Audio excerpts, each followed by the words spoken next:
Hello and welcome. Today we're going to be taking a look at Series 3 Bricklink designer program, the Harbourmasters office. Now it's already been built, it's just to my right hand side, and it does look very good as a finished product. So what we're going to do as per normal is take a very quick look at the box, take a look at the spare sticker sheets that came with it. Yes, I did get 3 of them for some reason, so I do have 3 sticker sheets, and then obviously we'll be taking a good look at the minifigures, all the smaller builds, and then we'll strip the set apart itself and look out for all of the hidden details. So with that being said, let's get to it.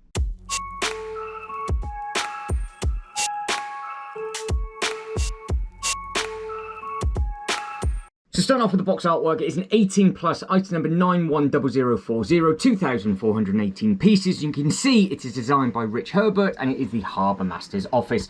Now I think it does look very good indeed with regards to just all the little hidden details and everything like that. We will do a comparison at the end of this video like we always do. I will grab 1 or 2 things I think it might go with and just some other bits and pieces that you guys and girls might have, so you can just see what it is like for detail.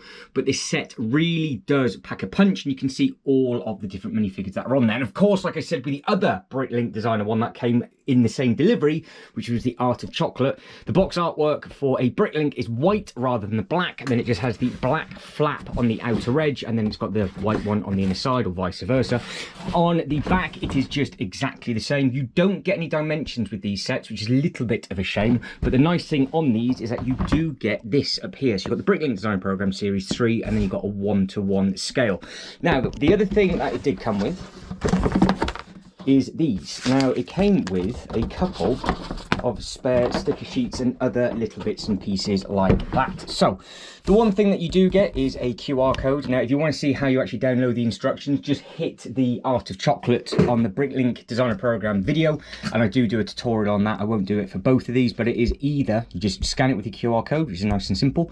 You can use the app, which is like a 3D thing, or you just go straight onto the Bricklink designer program website, scroll over to the series. This one obviously Series 3. You have got them still up there for 2 and 1. You can then just download the PDF, and then you are good to go. But there is a step-by-step guide in the Art of Chocolate, which was a fantastic build. But this is basically what you get instead of a instruction booklet. That is all the bits and pieces that you get. Now, that is the amount of stickers that we used, but like I said, I did get, for whatever reason, 3 sticker sheets. So on these sticker sheets we have 2 no wake slow down, we've got scuba diving equipment, you've got engine off, you've got some sonar bits and pieces and some weather stuff, you've got the map, you've then got the octane scuba, which is pretty cool, and then you've got small vessels only as well. So that is a really nice touch. Now the other thing that I know you guys and girls are interested in is also the spare pieces that it comes with. Now obviously take this with a pinch of salt with regards to what you are about to see, but this is all the bits that you get given. Now I got loads and loads of spare bits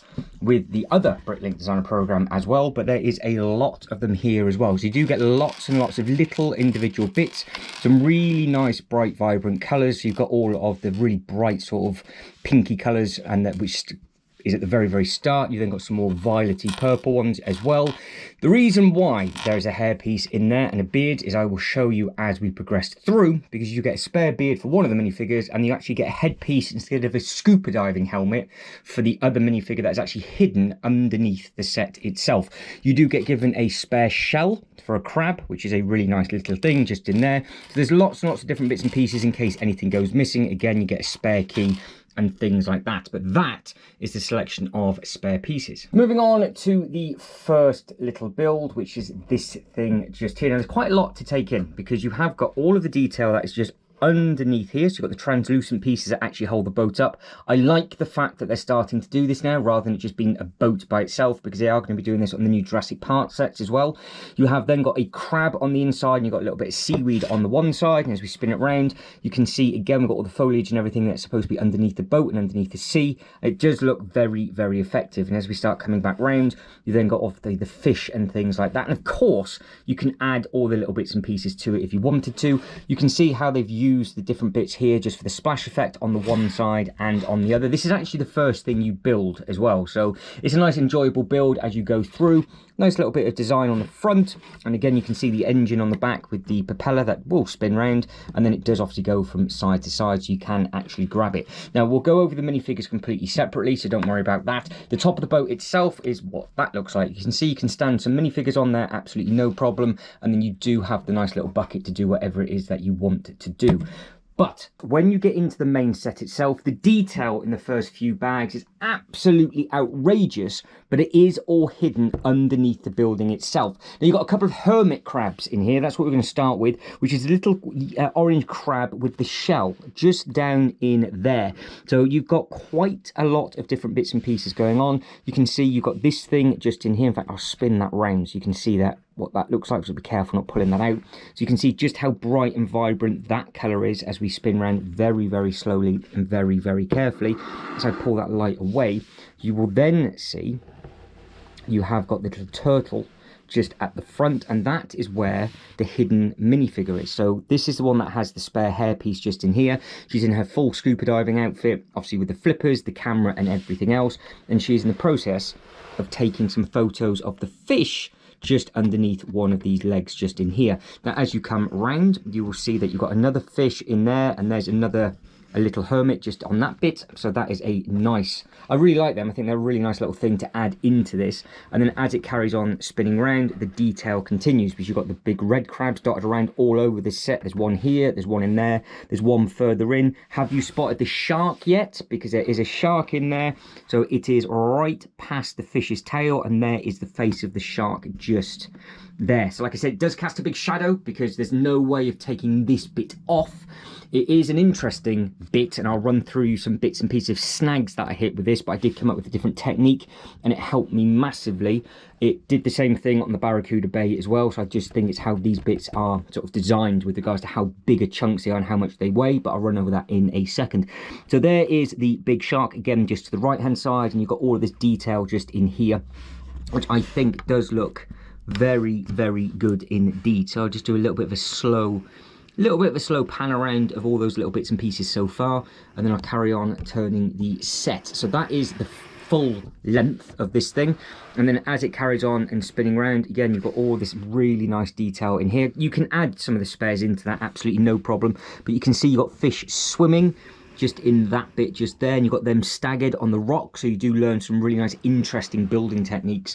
And then as it comes through, you've got the little clamshells, you've got the little starfish and everything just at the bottom, and then you've got all the other marina bits and pieces. And then again you've got a different coloured crab just on that bit, and then as it comes round, it is a pretty cool thing, because what this thing is just underneath here, so if I can get a bit of a better light in just there. So this build with the pipe that goes up actually takes you all the way up and round to the petrol pump for the boats. Now, before we carry on, the Art of Chocolate that is already up on the Lego website, which is already up on my YouTube channel. I built that straight away. I think it's 8 to 9 hours in total, absolutely no problem whatsoever. Now, when this first came out, I thought the base would cause me a little bit of an issue because I can't always build it on a solid surface. So when you started to put these bits and pieces together, because some of them are only overlapped by one stud, they started to fall apart because you tried to push, say for example, this bit down and it was pulling the next bit up.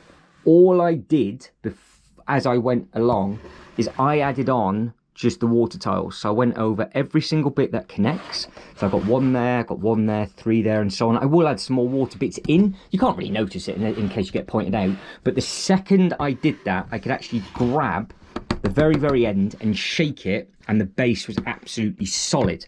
And then the second you put all of these legs on with this base all up at the same time, it pushes down and then it really does make it sturdy. So it's a bit vulnerable until you get to sort of this stage. If you build it on a solid surface, I think you'd be absolutely fine. But if it's got a little bit of a give in there, or you're just trying to do it on like a carpet or something like that, it's very, very unforgiving. But like I said, I just went round and added in loads of these little water tiles. You'll probably spot them now as it carries on spinning around because it got a little bit vulnerable. So again, I've just put them in there, and then it was very, very sturdy indeed. Now, what I will do is I will turn that off, raise you up a couple so we can actually then see some more bits and pieces. So like I did say, this is a modular-esque type building, but I will take them off bit by bit. So there's the bird down, so there's the roof, which we'll have a look at separately. This is the next bit that comes off, which we'll have a look at separately. So then you've just got that bit up at the top. This bit is a really clever design and a beautiful build as well, but what I want to do is show you, which means I'm gonna have to take the whole thing apart. That's the next bit that comes off, and then this actually is fully removable if you want it to be. And we will take a look at the base first. So everything that you are looking at now with regards to the teeny tiny little bits and pieces, so the gas canisters, for example, the buckets and all that kind of thing, they get all added on the last bag. Everything here, this was really sturdy, by the way. So this was, I found, very, very flimsy until I put the water tiles on. Like I said, the second you added this bit in, it was just really solid. But this bit, when you start to build it, you obviously do all of the tiling, but they've added on sort of 6 to 8 studs over each crack, and that kept it really, really stable. That's the kind of thing that they've done on the UCS Venator, and it's just much more forgiving with regards to how happy it is with regards to moving it around. Now, bearing in mind, I have actually had this in my truck, driven it down the motorway, showed it to Jay's Toy Collection UK, drove back, picked it out the truck, walked up a flight of stairs and the loft ladders, and not a single piece came off. So it's definitely very, very sturdy now, but I'm just saying, just don't lose your patience on the bits at the bottom, because that's what put me off the Barracuda Bay, because when I tried to make it as an island, it just keep pinging off. So if I was to ever rebuild that, I would just do this. But like I said, the second you probably get into bag maybe 3 or 4 and you start to get to the brown bit, this is solid. So this is absolutely fine. These get a little bit tricky if you don't start to line them up, so you've got to be a bit careful with that. But you have got all these beautiful prints and everything just going across the top. So there's plenty of detail within that. And then again, as we're coming around onto this bit, you've got the little buoys and everything up on there. And then you can see you've got all the little tyres and everything to stop the boats and everything crashing into the side of it. Now, I'm already thinking of adding on something from here backwards as a pier, and just sort of extending this a little bit in my new section of the theme park that I am going to be putting on. But that will be for the Disaster series, which is a completely different thing and a completely different upload. And again, you do get all of the seagulls and things like that just flying around, which again, I think do look very, very effective indeed. Now, as we come on to this bit, and I'll build it bit by bit by bit by bit, you've got the cool little wheel just on there. You can see you've got the nice little bit of artwork with the fish, and then again you've got the nice light and everything just up on the side. And of course, you've got the nice front door with a nice interesting build for the Harbourmaster. Now again, this does come off, this is removable. There's no real benefit from it. You can just take it off and just see the carpet a little bit easier, and see the hat and the bit of artwork that's just on the right hand side. But you can see just in here, you've got a little fireplace which is taking a tumble. So if I can get my fingers in there, that is actually what the fireplace looks like. And then it should just be stood on the stud, just like so. So that's all right. Probably needs to go back on the other side, so I can do that in a second. But there is a seat just in there. And then wrapping it around, you've actually got some scuba diving gear and things like that, which is pretty cool. And this is the bit that actually moves up on a hinge, which will allow me to get my hands in and put that bit back absolutely no problem. On this bit, you've then got the desk and all the other little bits and pieces. You can see, or this I showed you at the start of the video, the stickers, but they don't stick out too much, because you've got a sticker there next to a print, you've got another sticker there next to a print. So I think it does work very, very well indeed. And of course, all of these things are prints as well, so that keeps it nice and happy and simple. And it is a nice little build for the chair. Now, hopefully, this is going to be easy enough just to plonk back together, because that will just clip on like that, like so. I hopefully can rip that clean off. That'll make my life a little bit easier. Put that up by the seat, so that's okay. And then it's actually on a hinge, and underneath that you've got the nice little lights as well. That then lives and sits just on this bit like so, he says. Come on, be nice. There we go. And that's it, that's that roof back on. And this is actually one of the stickers. So I managed to get that on half straight. I think that looks really, really nice. That sits on the back of the building. And on the back back of this building, which I will show you right now as you spin around, you then got the Octane scuba diver. And then you've got spare fishing rods just here, and then it does look like you've got a little bit of an air conditioning unit up on there. Then we start to add a couple of other little bits and pieces. Now this was another thing that you've got to be careful with when you put it on. It's sturdy enough, but you've just got to be careful. So you've got small vessels only, and then you've got the scuba diving equipment. You've then got all of these little bits and pieces in here. So yes, that is a fish above the bed. And then you have got a little build just in the bottom corner here. You've then got a little bit of artwork just up on the wall. And then as it spins around, you can see just on the inside there, all the little bits and pieces. And this actually is a steps. So you build a foldable staircase so it can get you from one room to the other, which is a nice thing. And then you've got no wake, slow down and engine off next to the big anchor. And again, you've got the sticker on the one side and the sticker on the other. Now, hopefully I won't knock anything off and this will go on and behave itself, because you've got to be very, very careful, like everything, because obviously it is Lego, just with regards to how the building technique is on this bit just here. You can see that you've got the slope. I know it's black on black, but it's up there, but that one's actually flat, whereas that one is a slope. So you've got to be careful with certain bits and pieces. Now, the other thing that I will say is the instructions on this one. This is absolutely nothing to do with the designer whatsoever, but the instructions are horrendous with regards to doing them on the downloading the PDF onto your computer, because what you do is you go, say for example, 400, 401, 402, 403 in a straight line, and then you go back up to 404, 405, 406, and then sometimes you go across where it's that way, that way, that way, that way. So every time you change the page, you can't really get into a rhythm, and then you sort of have to backtrack and do something slightly different. Now, because I'm a moron, I just find that really, really annoying. But like I said, nothing's falling apart and moving it about. And as we're coming around on this side, you've then got the oars and other little bits and pieces just on there. So that is looking quite smart. And I've got a very, very bad feeling I've missed a single stud just in there. So that'd be easy enough to fix. I've just got to pull that out and just add a single stud, which would have been one of those spare pieces. So I must have done that when it was slightly dark and I couldn't quite see what I was doing. So let's get this bit on, and then we will plonk the roof on, and then we will start to compare the different bits and pieces. So that goes like that. That goes up, round and down. Now, bearing in mind, you do put this on before you do the last bag, but it just sits on there absolutely no problem. It's not going to fall off. I don't want to push it down too hard because I don't want to break. I don't think it will, but it's not going to. It's clipped, but it's not solid with regards to it being fully attached on the front just here. So it's in the groove, and that will do perfectly for me. Now, the next thing that I had to do, and I don't know if it's just me or for whatever reason, this build is really peculiar on the Lego instructions, because what you do, you actually build it upside down. So you kind of build the what you see the white, and you add obviously the black detail, and then you get this double ring, which works really, really fine.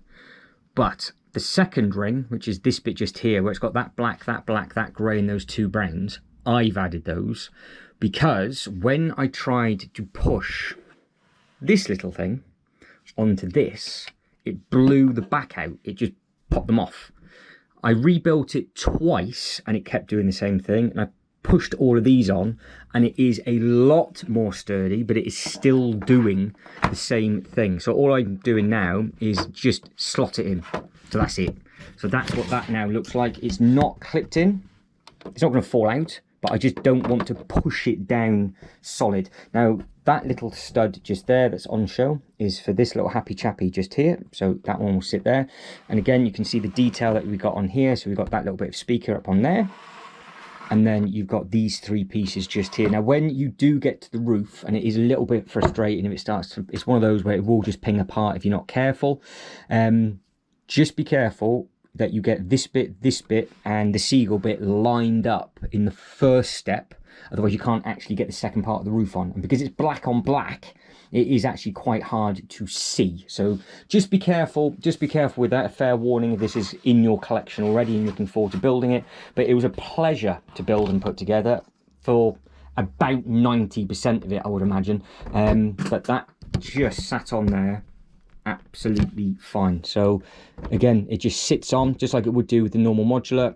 In he goes just like that, and that is all back together again. Now we will put this beside this to see what this actually looks like in scales, so you can imagine now what it is you're going to start doing with regards to all these bits and pieces on the base. You can add some more of these. The base on this, again, it's overlaid quite well because you've got 2 studs on the one side, 2 studs on the other, so this base is actually quite sturdy. But in some of the other little bits and pieces, it's literally only overhanging by a stud, and it's not overhanging in all of the places, and that's where it gets a little bit, I've always found it gets a little bit sort of weak. But like I said, the second bit goes on, it's absolutely fine. Now this is obviously where this boat could potentially live, because it's the perfect height for the fueling. But of course, if you've got the Jaws boat or different bits and pieces, you can do whatever it is that you want to do. Now, because this is all now back together, so for example, if it was on the shelf like that for you,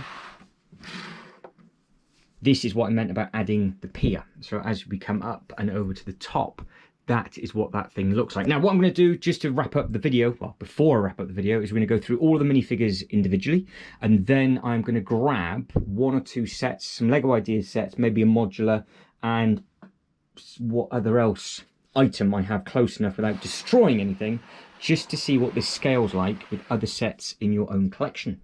Okay, moving on to the minifigures. Now, this is the first minifigure that you get, and obviously this is the one that comes with the boat. Super, super bright orange and vibrant. You can see you've got the really nice little tassels and the belt and everything going across the torso, and then you've got the nice little zips and everything as well. You've got a bit of leg print, as you can see, on the upper thigh, and then you just got the grey hands or gloves with this one. Now, on the back, she does have a walkie-talkie as well, going into a sort of round, I guess in a back pocket or something that's overlaying on her belt, probably her sort of tool belt that she's wearing. And again, if we take that off, some have dual faces, some don't, but you can see that she has got a little bit of a hoodie on there as well.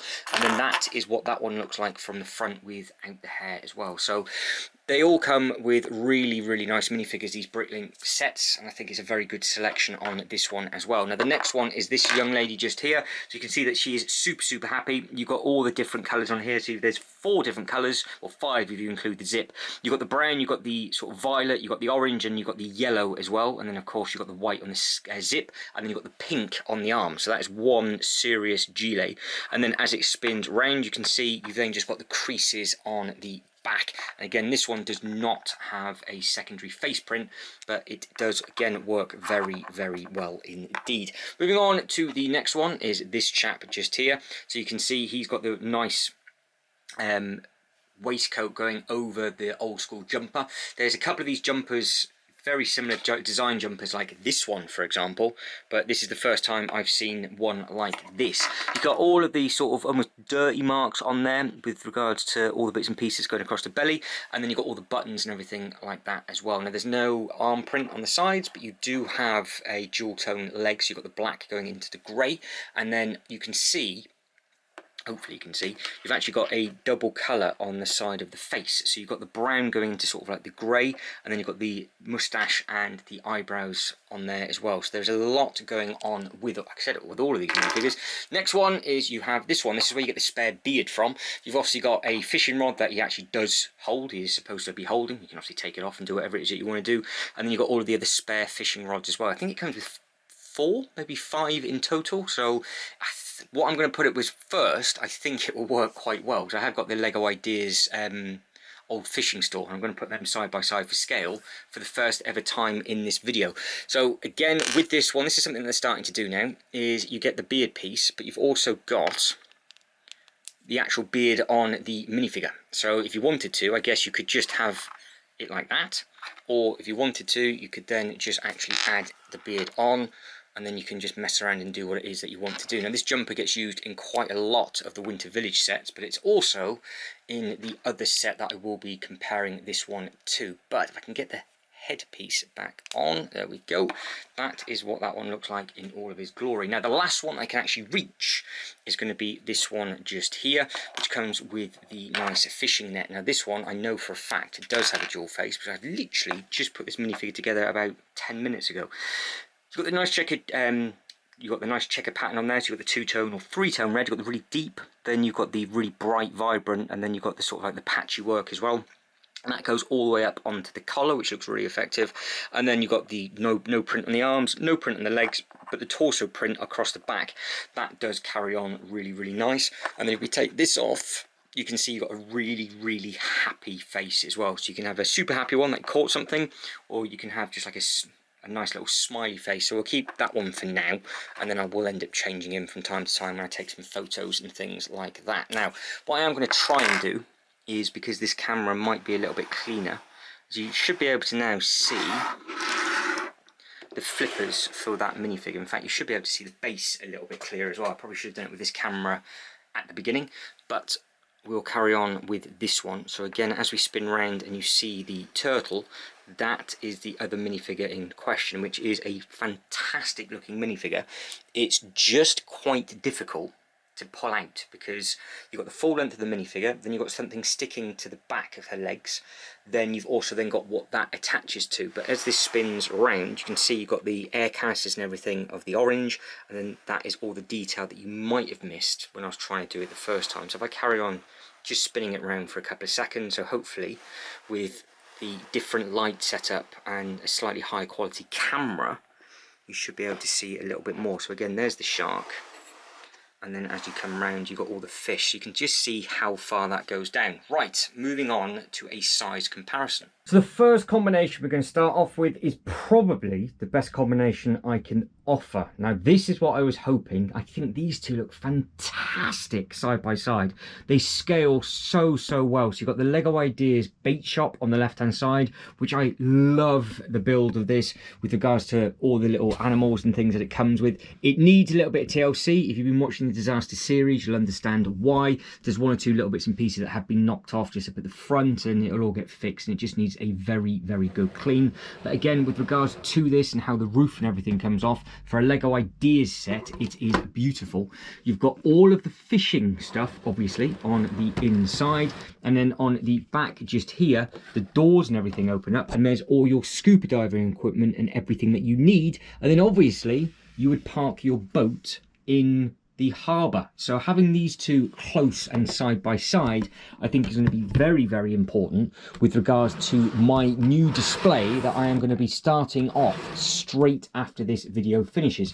But if I just slide this roof back on, some very beautiful similarities between them with regards to the usage of sort of sea life and everything. And again, I could, if I wanted to, add some bits and pieces just underneath here. Obviously, this is on land, hence why it is on a beachfront. So I could then have a beach going into the water and doing other little bits and pieces. But I think with regards to scale and sort of theming, that is the best two I can offer. But I will grab something else just so you can see what it looks like for scale. The next one for scale, and to be honest, I think we'll cover all the bases with it, is just a modular building. Now, obviously, I don't think you would have them side by side unless it was at the end of your city run. But with regards to sizing of them, you can just see what they are, because all of the modulars are there or thereabouts that size, unless of course they are on a base plate and a half. But with regards to the ceiling or roof height of each one of those buildings, I don't think it looks too bad at all. It would look good with the A-frame cabin, and you could potentially get away with some other little bits and pieces, but I don't at the moment have any other watery stuff that it could go close by. But that is the pair with regards to the modular and that, and then that is the pair of those two, which is how I think I am going to display it. But I think that is it, and I am done. So if you could like this video and subscribe to the channel, that'd be absolutely fantastic. But as always, thank you very much for watching. You lot take care and catch you next one.